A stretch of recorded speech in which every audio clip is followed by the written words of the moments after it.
పోసాని కృష్ణ మురళి నోరు విప్పారు. తను చేసిన వివాదాస్పద వ్యాఖ్యలకు కారణమేంటో చెప్పారు. తనతో ఆ వివాదాస్పద వ్యాఖ్యలు చేయించింది ఎవరో చెప్పారు. తనతో అలా తిట్టమని ఎవరు చెప్పారో, ఎవరు ప్లాన్ చేశారో, ఎవరు స్క్రిప్ట్ ఇచ్చారో, ఈ వివరాలన్నీ పోసాని కృష్ణమురళి ఇప్పుడు పోలీసుల ముందు ఒప్పుకున్నారు. వైసీపీ నేత సజ్జల రామకృష్ణారెడ్డి స్క్రిప్ట్ ప్లాన్ ప్రకారమే తను ప్రెస్ మీట్ పెట్టి ఆ వివాదాస్పద వ్యాఖ్యలు చేశాను అని పోసాని కృష్ణమురళి ఒప్పుకున్నట్టుగా తెలుస్తోంది. ప్రెస్ మీట్ లో పవన్ కళ్యాణ్ వ్యక్తిగతంగా తిట్టారు పోసాని కృష్ణమురళి. అయితే తను చేసిన ఆ వివాదాస్పద వ్యాఖ్యలు, ఆ బండ బూతులు తిట్టడానికి కారణం సజ్జల రామకృష్ణారెడ్డి అని పోసాని కృష్ణమురళి చెప్తున్నారు. ప్రెస్ మీట్ పెట్టి మరి బండ బూతులు తిట్టారు పోసాని కృష్ణమురళి. తాను తిట్టిన వీడియోలను సజ్జల భార్గవ్ సోషల్ మీడియాలో వైరల్ చేశాడు అని పోసాని కృష్ణమురళి చెప్తున్నాడు. వైసీపీ రాజకీయ లబ్ధి కోసమే ఈ వివాదాస్పద వ్యాఖ్యలు తనతో చేయించారు అని పోసాని కృష్ణమురళి చెప్తున్నారు. తను ఈ వివాదాస్పద వ్యాఖ్యలు చేయడానికి, పవన్ కళ్యాణ్ తిట్టడానికి కారణం సజ్జల రామకృష్ణారెడ్డి తనయుడు సజ్జల భార్గవ్ అనే పోసాని కృష్ణమురళి చెప్తున్నారు. నేరాన్ని అంగీకరిస్తూ పోసాని కృష్ణమురళి సంతకం చేశారు. స్క్రిప్ట్ ఎవరు రాసిచ్చినా శిక్ష నువ్వే అనుభవించాలి రాజా అంటూ హోంమంత్రి అనిత వ్యాఖ్యలు చేశారు. ఒక్కసారి హోంమంత్రి అనిత ఏం మాట్లాడారో చూద్దాం. మేడం, రాష్ట్రంలో అంతర్యుద్ధం రాబోతుందని నిన్న కొద్దిగా 2 రోజుల క్రితం మాజీ ఎంపీ గోరంట మీద వ్యాఖ్యలు చేస్తారు. దాని మీద పోలీసులు కూడా ఫిర్యాదు. నిజంగా అలాంటిది ఏమన్నా సమాచారం ఉందా మేడం? అంటే ఆయనకి ఎలా తెలిసింది, ఆయన ఇంటెలిజెన్స్ ఎలా పనిచేస్తుందో తెలియట్లేదు. కానీ ఆయన ఇంటెలిజెన్స్ ముందు వైఎస్ఆర్సీపీలో జరగబోయే అంతర్యుద్ధాల గురించి మాట్లాడుకోమనండి. ఆ అంతర్యుద్ధాల గురించి మాట్లాడుకుంటే తర్వాత మా అంతర్యుద్ధాల గురించి తర్వాత అతను మాట్లాడవచ్చు. కానీ ఒకటి మాత్రం క్లియర్గా చెప్తున్నామండి, నాకు నోరుంది కదా, నోటికి వచ్చినట్టు మాట్లాడేస్తాను అని అనుకోవడానికి ఇంతకుముందు గవర్నమెంట్ కాదు. ప్రజల్ని రెచ్చగొట్టే విధంగా మాట్లాడడం కానీ, సమాజంలోని ఇబ్బందులు పడే విధంగా, సమాజంలో ప్రజలు కూడా ఇబ్బంది పడే విధంగా కనుక మాట్లాడే పరిస్థితి ఉంటే కనుక వాళ్ళ మీద ఎట్టి పరిస్థితి చట్టపరమైన చర్యలు తీసుకోవడానికి ఎక్కడా కూడా బ్యాక్ స్టెప్ వేసే పరిస్థితి అయితే ఉండదు. ఒకటి మాత్రం చాలా క్లియర్గా గుర్తుంచుకోవాలి, ఇది మీ గవర్నమెంట్ కాదు. నోటికి వచ్చినట్టు బూతులు మాట్లాడతాము, నోటికి వచ్చినట్టు ఏది మాట్లాడినా చెల్లుబాటు అయిపోతుంది, మమ్మల్ని ఎవడు ఏమి చేయలేడు అనుకునే గవర్నమెంట్ కాదు. ఇది ఎన్డీఏ గవర్నమెంట్. ఎన్డీఏ గవర్నమెంట్లో తప్పు చేసిన వాడు ఎవడైనా కూడా శిక్ష ఒకలాగే ఉంటుంది. నువ్వు నోటికి వచ్చినట్టు రెచ్చగొట్టే విధంగా మాట్లాడతాము, దానికి మాకు సంబంధం లేదు, మీరు మమ్మల్ని ఏమి చేయలేరంటే కనుక ఊరికనే ప్రసక్తి అయితే ఉండదు. లీగల్గా అడ్వైస్ తీసుకుంటాము, డెఫినెట్గా చట్టపరమైన చర్యలు అయితే తీసుకుంటాం.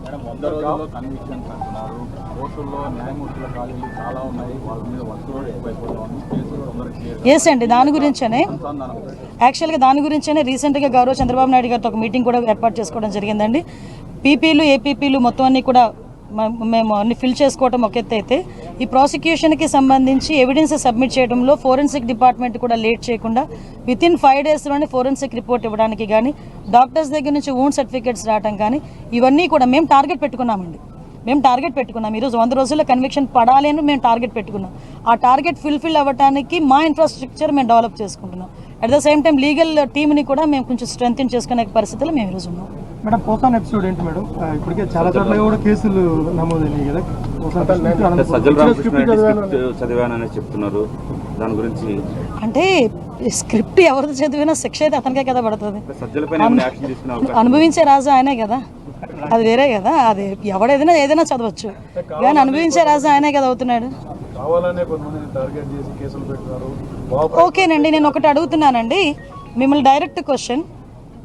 పోసాని మాటల్ని టాలరేట్ చేసి అయ్యో పాపం అనుకునే ఒక్క మనిషిని తీసుకురండి, మేము ఆలోచిస్తాం ఒకసారి మాట్లాడడానికి. పోసాని మాటలు ఇష్టానుసారంగా మాట్లాడిన తర్వాత సభ్య సమాజం తలదించుకునే విధంగా, సాధారణంగా అనకూడదు కానీ ఇల్లిటరేట్స్ కూడా అలాంటి మాటలు మాట్లాడుకోరు. సో అవతల వాళ్ళకి మనోభావాలు దెబ్బతిన్నాయి, వాళ్ళ ఆత్మగౌరవాలు దెబ్బతిన్నాయి. పోలీస్ కేసు పెట్టారు, యాజ్ పర్ లా మేము వెళ్ళాం. ఇందులోని టార్గెటెడ్ ఏముంది? వాళ్ళు ఏం మాట్లాడలేదా? వాళ్ళు అటువంటి కామెంట్స్ చేయలేదా? మరి ఇంతకు ముందు మా మీద కేసులు పెట్టిన కేసులని ఎప్పుడు అండి?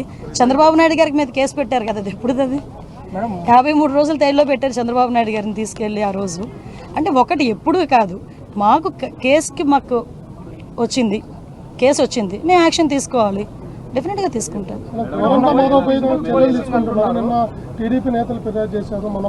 అదేనండి మేము కూడా అంటే విషయం ఏంటంటే ప్రభుత్వాన్ని కూల్చే కుట్ర చేయబోతున్నారు అనేది కంప్లైంట్ కూడా వచ్చింది. అంటే అదేనండి ఇందాక మీకు చెప్పాను, ఏది పడితే అది మాట్లాడడానికి అవ్వదండి. డెఫినెట్గా నీకైతే వాక్ స్వతంత్రం ప్రజాస్వామ్యంలో అంబేద్కర్ గారు ఇచ్చారు, కానీ ఎలా పడితే అలా మాట్లాడమని అది ప్రజాస్వామ్యంలోని కూడా రాజ్యాంగంలో కూడా లేదు. అంటే అవతల వాళ్ళని రెచ్చగొట్టే విధంగా మాట్లాడడం కానీ, ప్రభుత్వాలని రెచ్చగొట్టే విధంగా మాట్లాడడం కానీ, ప్రజలను రెచ్చగొట్టే విధంగా మాట్లాడే పరిస్థితి ఉంటే కనుక కంపల్సరీ చట్టపరమైన చర్యలు తీసుకుంటాం. మాధవ్ ఇంకా ఎవరెవరి పేర్లు ఉన్నాయి? రెడ్ బుక్ పరంగా మేము వెళ్ళాలి అనుకుంటే ఈరోజు వైఎస్ఆర్సీపీ నాయకులు ఎవరు రోడ్ల మీద తిరగరండి. దయచేసి మీరు కూడా అర్థం చేసుకోవాలి. మేము యాజ్ పర్ లా వెళ్తున్నాము, యాజ్ పర్ వాళ్ళు ఎవరైనా కంప్లైంట్ ఇస్తే కంప్లైంట్ బేస్ చేసుకొని వెళ్తున్నాము. పోసాని గారి మీద సుమారుగా 17 కేసులు, దగ్గర 17 కేసులు రాష్ట్రం మొత్తం మీద 17 కేసులు ఫైల్ అయి ఉన్నాయి. వంశీ మీద ఎన్ని కేసులు ఫైల్ అయి ఉన్నాయి మీకు తెలుసు. ఈ రోజుకి కూడా ఏ కేసులు ఫైల్ అయినాయో మీకు తెలుసు. ఇందులోని కక్షపూరితంగా ఎన్డీఏ గవర్నమెంట్ చేయాలి అనుకుంటే వైఎస్ఆర్సీపీ నాయకులు ఎవరు కూడా బయటకు తిరగలేరు. కానీ మేము ఆ కక్ష సాధింపు ధోరణిలోకి వెళ్ళలేదు. అలాగని తప్పు చేసిన వదిలిపెట్టే ప్రసక్తి లేదు. తప్పు చేసినోడికి శిక్ష పడాలి, లేకపోతే భయం ఎలా ఉంటుంది? ఉండాలి కదా, భయం ఉండాలి కదా. తప్పు చేసాడు అనుకున్నవాడు ఎవడైనా కూడా కొంచెం జాగ్రత్తగా ఉంటే బెటర్. కానీ శిక్ష. పోసాని కృష్ణమురళి గురించి హోంమంత్రి అనిత మాట్లాడారు. ఎవరో స్క్రిప్ట్ రాసిచ్చారు, నేను చదివాను అంటే కుదరదు రాజా, అనుభవించాలి కదా రాజా అన్నట్టు ఆవిడ మాట్లాడుతున్నారు. నిజానికి పోసాని కృష్ణమురళి ఒక స్థాయిలో వివాదాస్పద వ్యాఖ్యలు చేశారు. ఎవరు మాట్లాడకూడని మాటలు, సభ్య సమాజంలో ఎవరు తిట్టకూడని తిట్లు పోసాని కృష్ణమురళి తిట్టారు. బాధ్యతను మర్చిపోయి ఆ వ్యాఖ్యలు చేశారు. చాలా ఘోరమైన వ్యాఖ్యలే ఆ రోజు చేశారు. చాలా ఆవేశంతో ఊగిపోయారు. మనిషి అనే వ్యక్తి ఎవరు కూడా సభ్య సమాజంలో తిట్టకూడని వ్యాఖ్యలు చేశారు. సమాజంలో సభ్యంగా బతుకుతున్నామనే మనిషి తిట్టకూడని వ్యాఖ్యలను ఆ రోజు పోసాని కృష్ణమురళి చేసినటువంటి వ్యాఖ్యలు వినేవారెవరు కళ్ళు చెవులు కూడా మూసుకునేటటువంటి వ్యాఖ్యలు పోసాని కృష్ణమురళి ఆ రోజు చేశారు. సో ఈరోజు స్క్రిప్ట్ ఎవరు రాసిచ్చిన పోసాని కృష్ణమురళి అనుభవించక తప్పదని అంటున్నారు. 17 కేసులు పోసాని కృష్ణమురళిపై ఉన్నాయి. ఎవరైనా మీలో ఎవరైనా ఒక్కరైనా వ్యాఖ్యలు సమర్థనీయం, సమర్థిస్తామని చెప్పగలరా అని హోంమంత్రి అనిత ప్రశ్నిస్తున్నారు. పోసాని కృష్ణమురళి చేసిన వ్యాఖ్యలను గుర్తు చేసుకుని మీరేమనుకుంటున్నారు, మీ అభిప్రాయం ఒకసారి కమెంట్ బాక్స్లో తెలియచేయండి. నిజానికి అసలు ఒక స్థాయి అనటానికి అవకాశం లేదు. పోసాని కృష్ణమురళి తను మెంటల్గా మంచి స్టేటస్లో ఉన్నాను అనే విషయాన్ని మర్చిపోయి, అంటే పిచ్చి వాళ్ళు కూడా చేయనటువంటి వ్యాఖ్యలు ఆ రోజు పోసాని కృష్ణమురళి చేశారు. దానికి ఇప్పుడు ఆయన పర్యవసానాన్ని అనుభవిస్తున్నారు అని ఇటు పవన్ కళ్యాణ్ ఫ్యాన్స్ అంటూ ఉన్నారు. కాబట్టి పోసాని కృష్ణమురళి చాలా సందర్భాల్లో నేను మెంటల్ కృష్ణని సినిమాల్లో అన్నటువంటి వ్యాఖ్యలు కూడా ఉంటాయి. రాజా అనే డైలాగ్ ఆయనకి ఫేమస్. ఇప్పుడు అనుభవించాలి రాజా అంటూ పోసాని కృష్ణమురళి గురించి వ్యాఖ్యలు చేస్తున్నారు. ఒకసారి ఆ వ్యాఖ్యలను గుర్తు చేసుకుంటే మీరేమనుకుంటున్నారు, మీ అభిప్రాయాన్ని కమెంట్ బాక్స్లో తెలియచేయండి. 17 కేసులు పోసాని కృష్ణమురళిపై ఉన్నాయి. ఎవరు కూడా సభ్య సమాజంలో బతుకుతున్న వాళ్ళు ఎవరు కూడా చేయకూడని వ్యాఖ్యలు పోసాని కృష్ణమురళి ఆ రోజు చేశారు. మాట్లాడకూడని వ్యాఖ్యలు అంటే ఒక మాట చెప్పాలి అనుకుంటే దిగజారిపోయినటువంటి వ్యాఖ్యలు ఆ రోజు పోసాని కృష్ణమురళి చేశారు. సో ఇప్పుడు అనుభవించాలి పోసాని కృష్ణమురళి అనే అంటూ ఉన్నారు. సజ్జల రామకృష్ణారెడ్డి, సజ్జల భార్గవ్ నా చేత అనిపించారు అంటూ పోసాని కృష్ణమురళి అంటూ ఉన్నారు. కానీ విచక్షణ కలిగినటువంటి వ్యక్తులు చేయకూడని వ్యాఖ్యలను ఆ రోజు పోసాని కృష్ణమురళి చేశారు. మా ప్రతినిధి రాజేష్ మనకి అందుబాటులో ఉన్నారు. అండ్ మీరు కూడా మీరేమనుకుంటున్నారు, మీ అభిప్రాయాన్ని కమెంట్ బాక్స్లో తెలియచేయండి. రాజేష్, పోసాని కృష్ణమురళి నాతో వైసీపీ నాయకులు ఆ వ్యాఖ్యలు చేయించారు, వైసీపీ నాయకులు స్క్రిప్ట్ ఇచ్చారు అంటూ పోసాని కృష్ణమురళి అంటున్నారు. కానీ అనుభవించాల్సిందే కదా, అనుభవించాలి రాజా అని హోంమంత్రి అంటూ ఉన్నారు. ఇప్పుడు ఏం జరగబోతుంది? పోసాని కృష్ణమురళి వైసీపీ నేతల పేర్లు చెబుతున్న నేపథ్యంలో ఈ కేసులో ఇంకేమైనా ట్విస్టులు చోటు చేసుకునే అవకాశాలు ఉన్నాయా?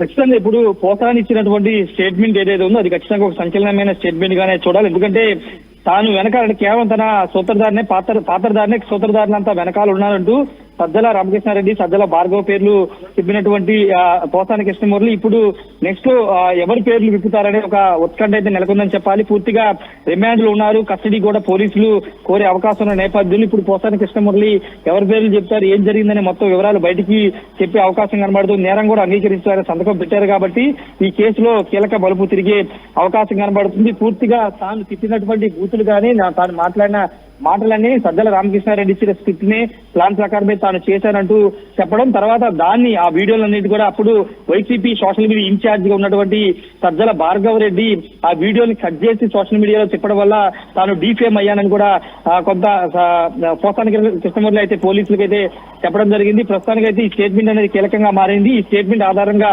ఇప్పుడు సజ్జల భార్గవ మీద, సజ్జల రామకృష్ణారెడ్డి మీద చర్యలు ఉండే అవకాశం కనబడి వాళ్ళ మీద కూడా కేసు నమోదు చేసే అవకాశం కనబడుతుంది. ఇక్కడ మనకు ఒక ముఖ్యమైన విషయం ఏంటంటే ఆల్రెడీ ఈ కేసులు అంటే వైసీపీ అధికారం దూరమైన తర్వాత పోసాని కృష్ణమురళి కొంత భయపడుతూ తాను రాజకీయాల నుంచి గుడ్ బై చెబుతున్నా, తాను ఇంకే రాజకీయ పార్టీలు చేరను, తాను ఇంకా రాజకీయాల జోలికి వెళ్ళినట్టు అందరికీ క్షమాపణ చెప్పి బయటకు వచ్చేశారు. ఈ నేపథ్యంలో ఆయన మీద కేసులు ఉండవని ఆయన కూడా భావించారు. అనూహ్యంగా ఆయన్ని పోలీసులు, సిఐడి పోలీసులు అరెస్ట్ చేశారు. అయితే ఇప్పుడు ఆయన కేసులకి భయపడి ఇప్పుడు తాను చేసిన తప్పని ఒప్పుకోవడంతో అసలు ఏం జరిగింది మొత్తం వివరాలని కూడా పోలీసులు బయట తీసుకొచ్చే అవకాశం అయితే కనబడుతుంది. ఆయన ఇప్పుడు పూర్తిగా అప్రూవ్డ్గా మారే అవకాశం ఉన్న నేపథ్యంలో ఇదేనా ఈ కేసులైనా అంటే ఈ ప్రెస్ మీట్లైనా లేకపోతే ఇంకేమైనా వెనకాల ఇంకేమైనా నడిచిందని సంబంధించి కూడా పోలీసులు విచారణ చేసే అవకాశం అయితే కనబడుతుంది. మొత్తంగా పోసాని కృష్ణ అయితే కొంత అప్రూవ్డ్గా మారే ప్రయత్నం చేస్తున్నారు. ఇప్పటికే రాజకీయాలు గుడ్ బై చెప్పిన ఆయన ఈ కేసు నుంచి కూడా బయటపడాలని ఆలోచన భాగంగానే పూర్తి సమాచారాన్ని పోలీసులు చెప్పినట్టుగా అర్థం చేసుకోవాలి రోహిత్. అంటే ఇప్పుడు పోసాని కృష్ణమురళి వైసీపీ నేతల పేర్లు చెప్తున్న సందర్భంలో వైసీపీ నేతల నుంచి ఏమైనా రియాక్షన్స్ వస్తున్నాయా?